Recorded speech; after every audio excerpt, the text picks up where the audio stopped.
Wait a few minutes, just a minute or two for people to come.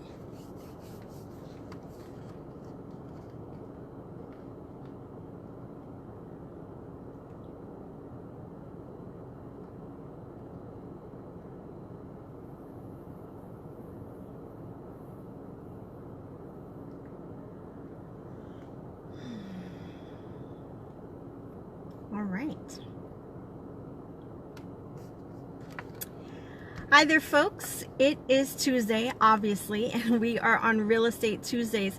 Every Tuesday, Facebook Live, 2 p.m. You can tune in here to discuss different real estate topics to keep you educated, informed on what is happening in our marketplace, and address any questions that you may have. Today we are focusing on sellers and giving them a list of the top 10 responsibilities that you would have as a property owner when it comes time to sell the house. If you're considering making a move, you're thinking, this property no longer suits your needs, and regardless of whether this is the first time that you are selling a property or you've done it multiple times, you don't do it every day. It's not like brushing your teeth, so it's nice to give yourself a bit of a refresher. So let's get the party started. Tip number one, responsibility number one, is that the seller agrees to maintain the property to keep it clean and in good condition and ready to show at short notice at times throughout the listing and sales process. Now, keep in mind that you and your agent will have discussed what those showing times are, what that availability is. So keeping in mind with those written instructions that you would keep the property available for that, and that you agree and understand that the property is in ready to show condition and to maintain that until after the offer is accepted, to be available for the current buyer and for any potential backup offers. We definitely want to get the most money available, and condition has a lot to do with that. Responsibility number two, the seller makes every effort to see that the property is accessible, either by lockbox or by the agent or the owner itself providing access to the property. Tip responsibility of the seller number three, the seller will see that all pets are removed or contained within the property during any showings. A lot of times, someone's pet, someone's fur baby has a crate, they're crate trained. It's very helpful to keep the pet safe and any potential lookers safe. Also, during this property, we want people to picture themselves in the property. So whenever possible, if we can remove animals or keep them contained. If they don't have a crate, then maybe keep them to a particular area, not outside or in the garage. It's too hot for that. But just be mindful that we are trying to get people through the property with the intention to sell. All right. Responsibility number four. All right.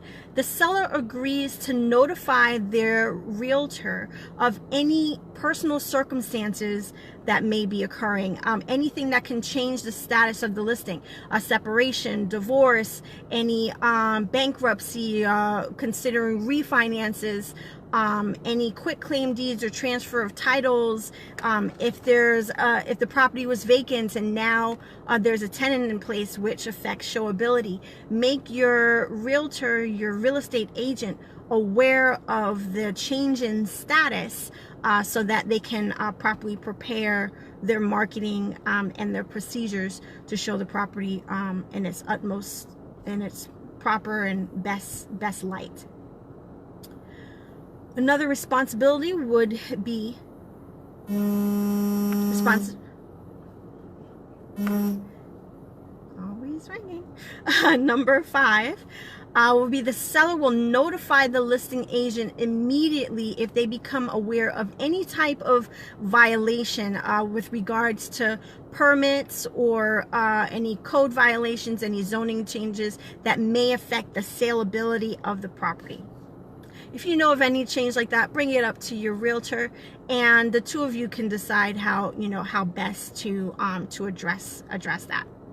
Number 6, the seller agrees to maintain and have available upon request any pertinent information with the house. So that would be any service records, any utility bills, any loan information.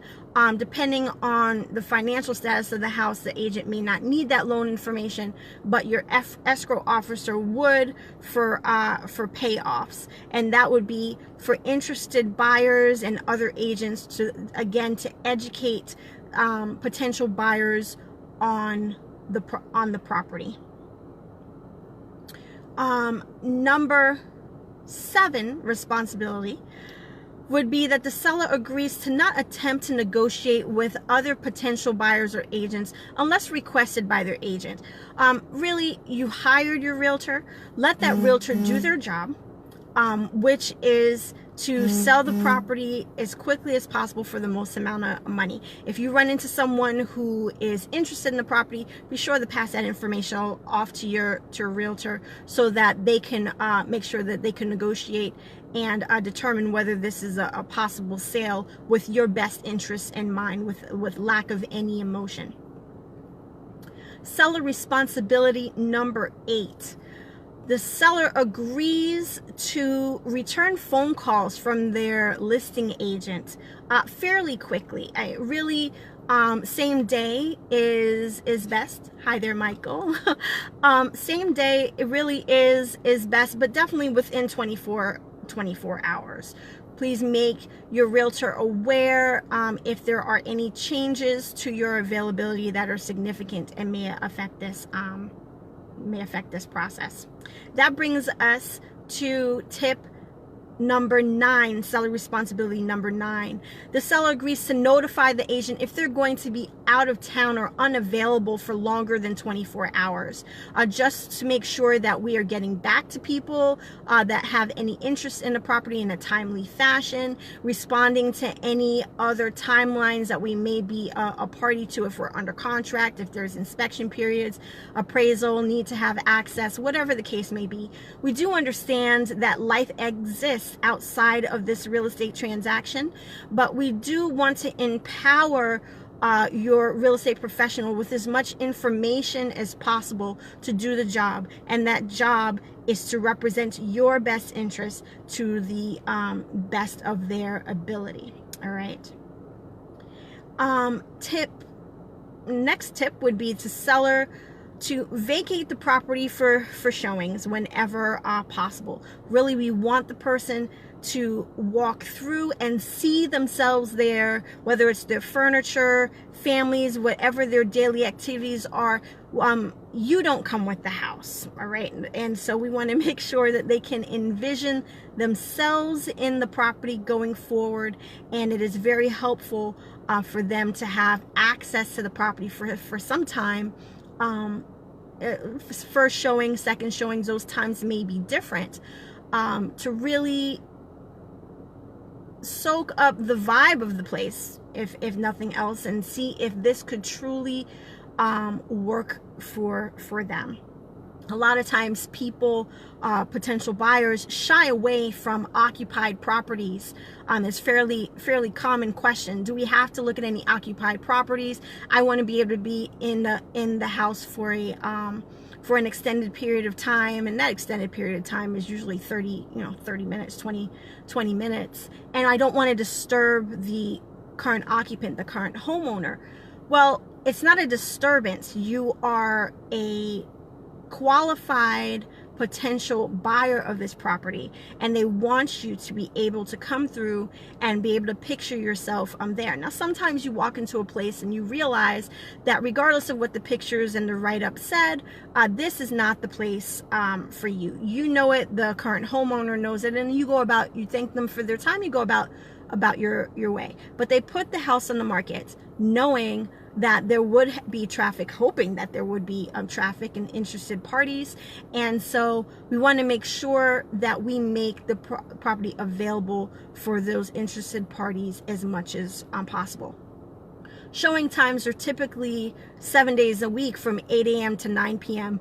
We don't know whether your buyer is working nights, works weekends, works days, whatever the case may be. People have varying schedules. And yes, you still live in the property. Yes, we want to be respectful of that. This is still your home. But please understand that we are doing our best to get you the most possible amount of money, yes, with the least amount of hassle to you, in the shortest amount of time. And the greatest way to do that is to make the property accessible. And an extra tip, I will say, and my final tip for the day, would be to maintain insurance on the property. Things happen, and they always seem to happen during the listing period, where the AC went, there was a leak of some sort, especially during monsoon season, and paying a lot of people, especially when the property is paid off, don't think about insurance any longer. That monthly payment every month with your principal, interest, tax, and insurance is done, and they're not thinking about the homeowner's insurance any longer. But it is very important for you to maintain and keep that in place. Things happen, unforeseen circumstances occur, and we want you to be prepared for them. Anyway, I thank you very much for tuning in. We're here every Tuesday, 2 p.m. on Facebook Live. That is 2 p.m. Arizona time. Time to time, you just see me discussing various real estate topics. Every now and again, I will invite some other real estate professional, be it a lender, title, mortgage, appraiser, solar, whatever the case may be, some topic that is important to you, the viewer, to further educate you on real estate in Arizona. I thank you so much for watching. If you have a particular question or topic you'd like to discuss, feel free to message me, give me a call, send me an email, whatever the case may be. I look forward to hearing from you. Ta-ta for now.